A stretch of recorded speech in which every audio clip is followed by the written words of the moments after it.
বিসমিল্লাহির রহমানির রহিম। সুপ্রিয় এইচএসসি এবং আলিম বিজ্ঞান জগতের ছাত্রছাত্রীবৃন্দ, আপনাদের খুবই গুরুত্বপূর্ণ একটা বিষয় রসায়ন দ্বিতীয় পত্র।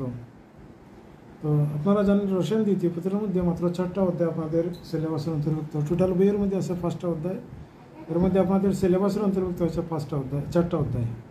তো 4টা অধ্যায়ের আমি 2টা অধ্যায় অলরেডি ভিডিও আপলোড দিয়ে দিয়েছি। আজকে আমি পরিমাণগত রসায়ন যে অধ্যায়টা তৃতীয় অধ্যায়, এইচএসসি রসায়ন সেকেন্ড পার্টের তৃতীয় অধ্যায় পরিমাণগত রসায়নের। তো এই অধ্যায়ে বেশ কিছু তথ্য রয়েছে। এই তথ্যগুলো অলরেডি আমি টাইপ ভিত্তিক ভিডিও আপনাদের সামনে উপস্থাপন করেছি, আমার সামনের মধ্যে দেওয়া আছে। আপনাদের যাদের প্রয়োজন এগুলো দেখে আসবেন। আর আজকে সামারি, অর্থাৎ যেহেতু আপনাদের 20 তারিখ এবং 22 তারিখ সম্ভবত 2টা পরীক্ষা আছে 2025 সালের। তো এই পরীক্ষার মধ্যে মানে টোটাল অধ্যায়ের সামারিটা এমসিকিউর জন্য আমি আপনাদের সামনে উপস্থাপন করতেছি আবার। তো এই অধ্যায়ের যে সামারির মধ্যে যে পয়েন্টগুলো আপনাদেরকে স্মরণ রাখতে হবে, প্রথম পয়েন্টটি হচ্ছে রাসায়নিক গণনার মৌলিক আলোচনা, মূলার আয়তন এবং মূল সম্পর্কিত। একটা সংজ্ঞা দেওয়া আছে। এসএটিপি বা 25 ডিগ্রি সেন্টিগ্রেড তাপমাত্রা গ্যাসের মূলার আয়তন 24.789 মোল পার লিটার এবং এনটিপি বা এসটিপিতে মূলার আয়তন হচ্ছে 22.4 মোল পার লিটার।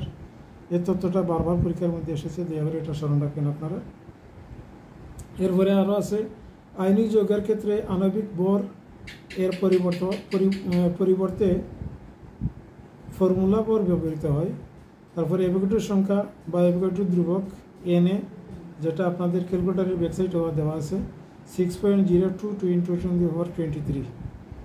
এই তথ্যগুলো দয়া করে আপনারা মুখস্থ রাখবেন। এরপরে আছে মোলারিটি এবং মোলালিটি সম্পর্কিত এই তথ্যগুলো আশা করি আপনারা স্ক্রিনের মধ্যে সরাসরি দেখতে পাচ্ছেন। এগুলো আপনারা মুখস্থ রাখবেন, এগুলো কয়ের জন্য গুরুত্বপূর্ণ। এরপরে আছে পিপিএম একক। পিপিএম মানে হচ্ছে পার্টস পার মিলিয়ন। পিপিএম একক বলতে বোঝায় 1 মিলিগ্রাম পার লিটার। কোনো মৌল যদি কোনো এর মধ্যে থাকে, দ্রবণে থাকে, তাহলে সেটাকে আমরা পিপিএম বলি। আর আধুনিক ল্যাবরেটরিতে অ্যাসিড কার বা দ্রবণের গণমাত্রা মোলারিটির পরিবর্তে পিপিএম এককে প্রকাশ করা হয়। এরপরে বিভিন্ন দ্রবণের গণমাত্রা সম্পর্কিত 4-5টা তথ্য আছে, এগুলো স্মরণ রাখবেন। তারপরে অ্যাসিড কার প্রশমন বিক্রিয়া, প্রশমন বিন্দু এবং নির্দেশক সম্পর্কিত বেশ কিছু তথ্য এখানে উপস্থাপন করা হয়েছে।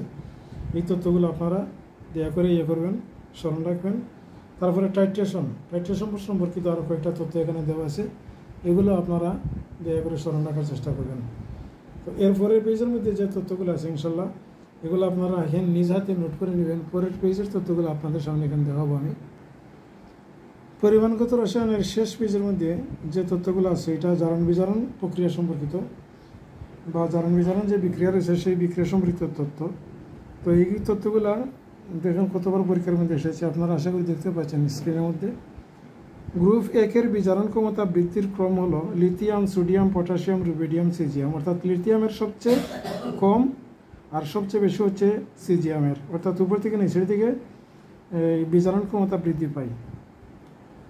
1 নম্বর গ্রুপের মৌল। তারপরে কয়েকটা মৌল আছে, এইগুলোকে জারক বিজারক উভয় রূপে ক্রিয়া করে, এগুলো কতবার পরীক্ষার মধ্যে এসেছে দেখতে পাচ্ছেন আপনারা। তারপরে ফেরাস সালফেট এবং হাইড্রোজেন সালফেট ইত্যাদি বিজারক পদার্থ, এগুলো স্মরণ রাখবেন। তারপরে কার্যীয় দ্রবণে পটাশিয়াম পারম্যাঙ্গানেট 3টি ইলেকট্রন গ্রহণ করতে পারে। হাইড্রোজেন সালফাইড একটি উপধর্মী আয়ন, কারণ Hs- প্রোটন ত্যাগ এবং গ্রহণ করতে পারে। তো যাই হোক, এগুলো সবগুলো আপনারা আশা করি স্ক্রিনের মধ্যে দেখতে পাচ্ছেন, সুন্দর করে দেওয়া আছে। এখানে 2টা লাইনও একটু লম্বা আছে। কোনো মৌলের সর্বোচ্চ জারণ সংখ্যা পর্যায় সারণীতে ওই মৌলের গ্রুপ সংখ্যা অপেক্ষা কখনো বেশি হতে পারে না। তারপরে কোনো মৌলের সর্বোচ্চ জারণ সংখ্যা পর্যায় সারণীতে মৌলের গ্রুপ সংখ্যা অপেক্ষা কখনো বেশি হতে পারে না। এরপরটা হচ্ছে গ্যাসীয় জারক পদার্থ হলো fluorine, chlorine, ozone, sulphur dioxide, nitrogen dioxide ইত্যাদি। ও তরল জারক পদার্থ হলো তরল ব্রোমিন, হাইড্রোজেন পারঅক্সাইড, গাঢ় সালফিউরিক অ্যাসিড এবং নাইট্রিক অ্যাসিড। এবং আরও আছে কঠিন জারক পদার্থ হলো iodine, potassium permanganate, potassium dichromate, KClO3, তারপরে MnO2 ফেরিকুলাইড ইত্যাদি। তো এগুলা দয়া করে আপনারা নোট করে মুখস্থ করে নেবেন। গ্যাসীয় বিজারক পদার্থ হচ্ছে hydrogen, carbon monoxide, hydrogen sulphide, sulphur dioxide.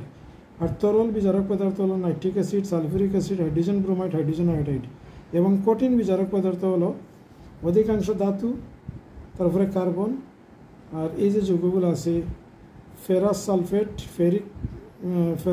Ferric chloride, তারপরে এসএন মানে tin, stainless chloride, mercurous chloride, তারপরে এই অক্সালিক অ্যাসিড এবং দিওনোফানি অক্সালিক অ্যাসিড, আচ্ছা এখানে লেখা দেওয়া আছে। তারপরে সোডিয়াম থায়োসালফেট। তো এই লম্বা লাইনগুলো আশা করি আপনারা দেখতে পাচ্ছেন, এগুলো দিয়ে করে নিজ হাতে নোট করে নেবেন। তো প্রিয় শিক্ষার্থীবৃন্দ, প্রাইমারি এবং সেকেন্ডারি পদার্থ এই যে কনসেপ্টটা, এই কনসেপ্টটা চেনার জন্য টিক্স আছে। আপনারা জানেন যে সকল যৌগের মানে যৌগের মধ্যে সংকেতের মধ্যে সি বর্ণ থাকবে সেটা হবে প্রাইমারি স্ট্যান্ডার্ড পদার্থ। আর যে সকল বর্ণের মধ্যে সি বর্ণ অর্থাৎ যৌগের সংকেতের মধ্যে সি বর্ণ থাকবে না সেটা হবে সেকেন্ডারি স্ট্যান্ডার্ড পদার্থ। শুধুমাত্র ব্যতিক্রম হচ্ছে হাইড্রোক্লোরিক অ্যাসিড। হাইড্রোক্লোরিক অ্যাসিডের মধ্যে সি বর্ণ থাকা সত্ত্বেও সেটা কিন্তু সেকেন্ডারি নয়, এই সেকেন্ডারি পদার্থ, এটা প্রাইমারি নয়। তো এটা টিক্সের মাধ্যমে অলরেডি আমি আমার ভিডিওর মধ্যে আপলোড দিয়ে দিয়েছি। ভিডিওগুলো অবশ্যই যদি আপনারা করেন তাহলে ইনশাল্লাহ পেয়ে যাবেন। তো এই ছিল পরিমাণগত রসায়নের মানে সম্পূর্ণ অধ্যায়ের চুম্বক অংশ। পরীক্ষার আগ মুহূর্তে ইনশাল্লাহ 8-10 মিনিটের মধ্যে যদি এই অধ্যায়টা আপনারা দেখে যেতে পারেন তাহলে অবশ্যই আপনাদের এমসিকিউর মধ্যে ইনশাল্লাহ কোনো সমস্যা হবে না। আর যারা ডিটেলস দেখতে চান মানে গাণিতিক কনসেপ্ট সহ ইনশাল্লাহ আমার ভিডিওর মধ্যে আমি আপলোড দিয়ে দিয়েছি। এগুলা দেওয়ারে আপনারা চ্যানেলটা ঘুরে আসবেন। আর যদি ভিডিওটি ভালো লাগে তাহলে অবশ্যই চ্যানেলটি সাবস্ক্রাইব করবেন। এই প্রত্যাশা রেখে আজকের মতো এখানে শেষ করছি। আর সিকিউর জন্য আমি ইনশাল্লাহ আপনাদের টোটাল 5টা সিকিউ আমার এই ভিডিওর মধ্যে আপলোড দেব পরীক্ষার আগের দিন। এই 5টা সিকিউর মধ্যে বিগত 15 বছরের যত প্রশ্ন আছে সব প্রশ্ন ইনক্লুড করা হয়েছে। ইনশাল্লাহ যদি শারীরিক সুস্থ থাকি তাহলে অবশ্যই আপনাদের সামনে কেমিস্ট্রি ফার্স্ট পার্ট এবং কেমিস্ট্রি সেকেন্ড পার্টের সিকিউর জন্য সমাধান সহ ইনশাল্লাহ আমি আপনাদের সামনে আমি ভিডিও উপস্থাপন করব। তো আজ এ পর্যন্তই, সকলের মঙ্গল কামনা করে আজকের মধ্যে এখানে শেষ করছি। আল্লাহ হাফিজ, আসসালামু আলাইকুম।